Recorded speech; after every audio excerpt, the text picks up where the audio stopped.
चलो, equivalent weight मैं आपको बता रहा था, और इक्विवेलेंट वेट में मैंने इक्विवेलेंट वेट ऑफ एसिड के केस में एन फैक्टर क्या बताया था बेटा? बेसिसिटी। और बेसिसिटी क्या होती है? Number of replaceable H+ ion. और कौन से H+ आयन रिप्लेस होते हैं? जो H+ ion directly electronegative atom से अटैच होते हैं, है ना। कुछ एक्सेप्शन मैंने बताए थे, आपको लर्न करने थे। और बेस के केस में एन फैक्टर क्या होता है बेटा? एसिडिटी। एसिडिटी क्या होती है? Number of replaceable OH- ion. जो OH- आयन मेटल से अटैच होते हैं वो बेस की एसिडिटी हो जाती है। जैसे NaOH में OH- आयन कितने हैं? 1 है। जब हम वाटर में डालेंगे एल्कली मेटल के हाइड्रोक्साइड को या एल्कलाइन अर्थ मेटल के हाइड्रोक्साइड को, क्योंकि ये स्ट्रॉन्ग बेस होते हैं, इनमें OH अटैच होता है मेटल से। तो जितने भी OH मेटल से डायरेक्टली अटैच होते हैं वो एसिडिटी हो जाती है। तो बेस का एन फैक्टर क्या होता है? एसिडिटी। और एसिडिटी होती है number of replaceable OH- ion. ऐसे बेटा सोल्ट के केस में बताया था हमने कि जो एन फैक्टर होता है टोटल पॉजिटिव और टोटल निगेटिव चार्ज। ठीक है। अब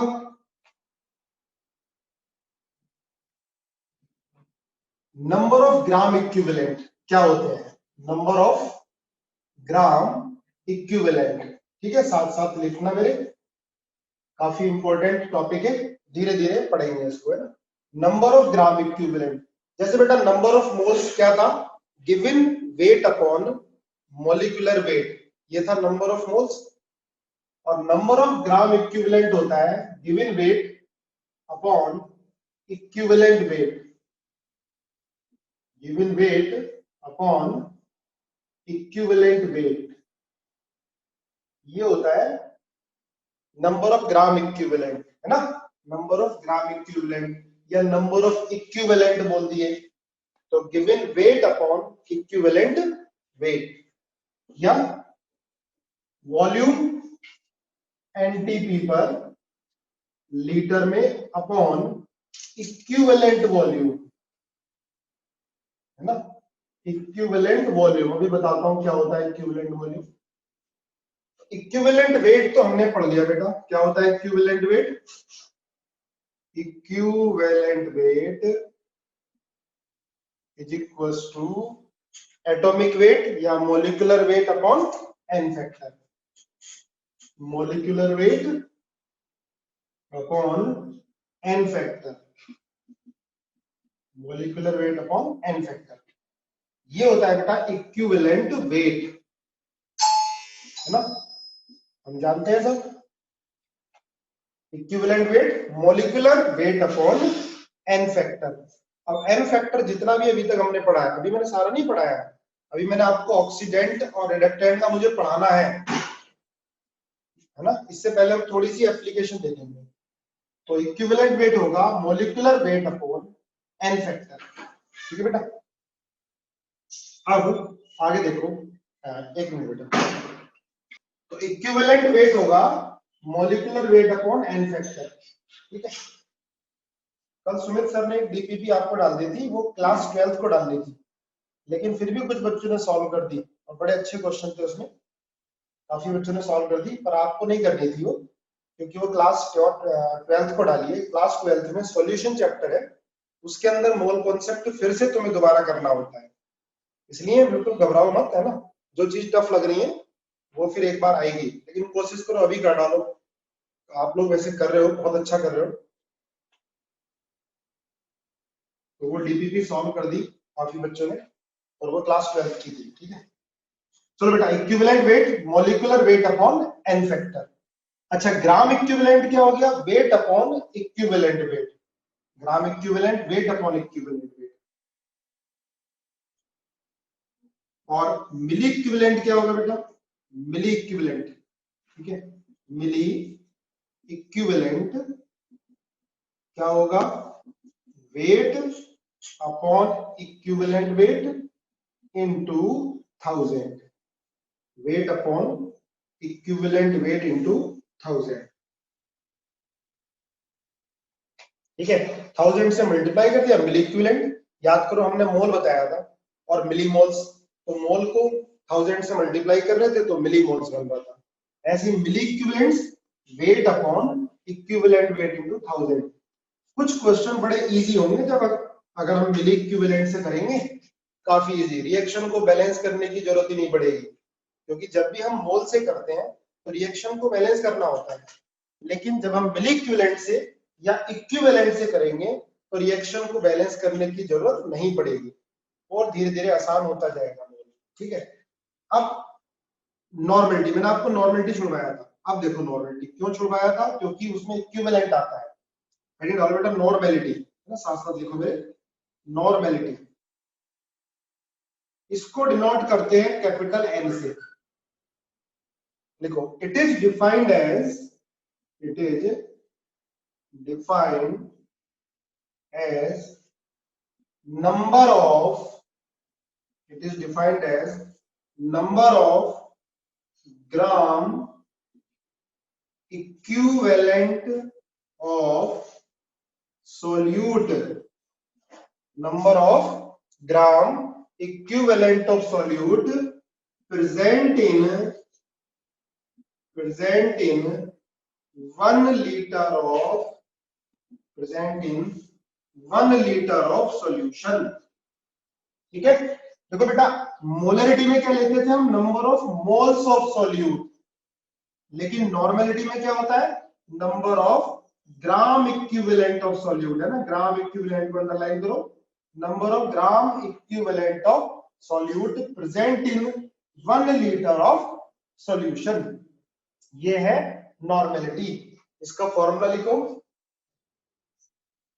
नॉर्मेलिटी ये होगा बेटा number of gram equivalent of solute upon volume of solution in litre. ठीक है, ये फॉर्मूला हो गया नॉर्मेलिटी का। नॉर्मेलिटी को कैपिटल एन से डिनोट करेंगे। अब देखो मोलरिटी और नॉर्मेलिटी में क्या डिफरेंस है। मोलरिटी में क्या आता है बेटा, यहाँ पर number of moles of solute, अब यहाँ पर क्या आ गया, gram equivalent.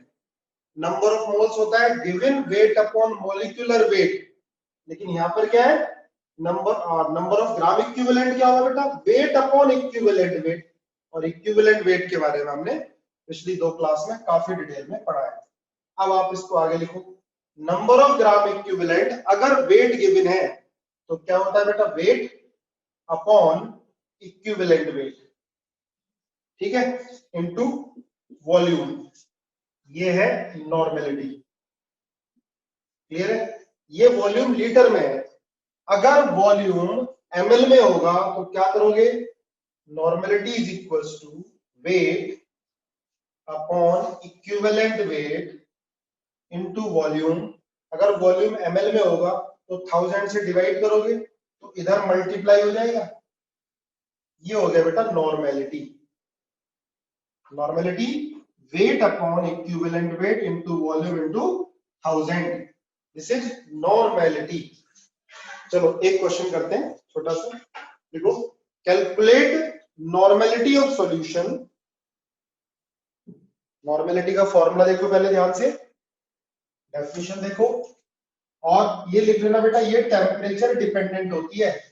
Normality is temperature dependent, क्योंकि वॉल्यूम आ रहा है इसके अंदर, है ना। चलो लिखो, calculate normality of aqueous solution contain 12.6 gram of oxalic acid dihydrate in 500 ml of solution, है ना। वॉल्यूम सॉल्यूशन का बेटा 500 ml है, सॉल्यूट 12.6 ग्राम है, और सॉल्यूट क्या, ऑक्जेलिक एसिड डाइहाइड्रेट। आपको नॉर्मेलिटी बतानी है क्या होगा। ठीक है, बताओ आंसर, 2 मिनट देता हूं, आंसर बताओ। ठीक है, देखो बेटा, calculate normality of aqueous solution containing 12.6 gram of oxalic acid dihydrate in 500 ml of solution. चलो करते हैं, पहले तो लिख लो फॉर्मूला। नॉर्मेलिटी क्या होगा बेटा, नंबर ऑफ ग्राम इक्विवेलेंट, है ना, लर्न हो जाना चाहिए अभी, ठीक है। Number of gram equivalent, number of gram equivalent of solute, अगर वेट गिवन हो तो क्या होगा बेटा, wait upon equivalent weight into volume ML में है तो क्या करोगे, 1000 से मल्टीप्लाई। वेट कितना गिवन है सॉल्यूट का, 12.6 अपॉन इक्विवेलेंट वेट बताना है ऑक्सैलिक एसिड डाइहाइड्रेट। याद करो मैंने आपको बताया ये होता है oxalic acid dihydrate whole twice not 2H2O, और इसका मैंने आपको एन फैक्टर बताया था कितना, 2, एन फैक्टर 2, और इसका मॉलिक्यूलर मास होता है 126, मॉलिक्यूलर मास होता है 126। ऑक्सैलिक एसिड डाइहाइड्रेट का मॉलिक्यूलर मास होता है 126। तो इक्विवेलेंट वेट क्या होगा इसका बेटा, मॉलिक्यूलर मास कितना है, molecular mass 126 upon N factor कितना 2 इंटू वॉल्यूम कितना 500 और इंटू 1000, ठीक है। कितना आएगा, इससे ये कैंसिल, ये 2 आ गया, ठीक है, ये 2 ऊपर चला गया तो कितना है 0.4 आई थिंक नॉर्मल, बताओ जरा कितना आता है, बोलो बेटा 0.4, ठीक है, ओके, चलो बस बस बस बस बस 0.4 नॉर्मल, ठीक है। देखो relation between molarity and normality, है ना, और क्वेश्चन आगे करेंगे। देखो रिलेशन बिटवीन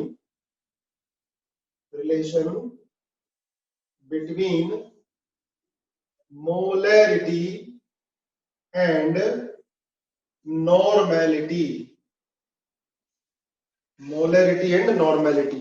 पहले तो मोलरिटी का फॉर्मूला लिख लो, क्या होता है, number of moles, number of moles क्या लिखते हैं बेटा, given weight upon molecular weight into volume ML में होगा तो 1000 से मल्टीप्लाई, है ना, यही होती है मोलरिटी, है ना। अब तो इतने सारे आपने डीपीपी कर लिए, क्वेश्चंस कर लिए, लर्न हो गया होगा।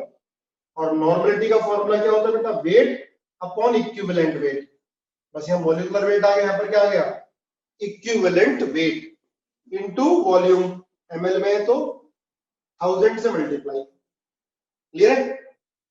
अब देखो वेट अपॉन इक्विवेलेंट वेट को मैं क्या लिख सकता हूं, molecular mass upon N factor into volume into 1000, N factor ऊपर ले जाऊंगा कोई फर्क पड़ेगा, ये weight upon molecular weight into volume into 1000, ठीक है। देखो इक्विवेलेंट वेट को क्या लिख दिया मैंने, molecular weight upon N factor, है ना, एन फैक्टर, ये एन को ऊपर ले गया मैं। अब देखो ये फॉर्मूला किसका बन गया, मोलरिटी का, weight upon molecular weight into volume into 1000।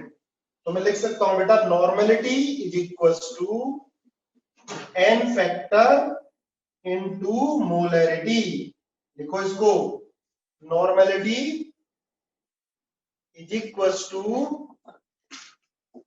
N factor into molarity, N factor into molarity, normality is equal to N factor into molarity, ठीक है, normality is equal to N factor into molarity.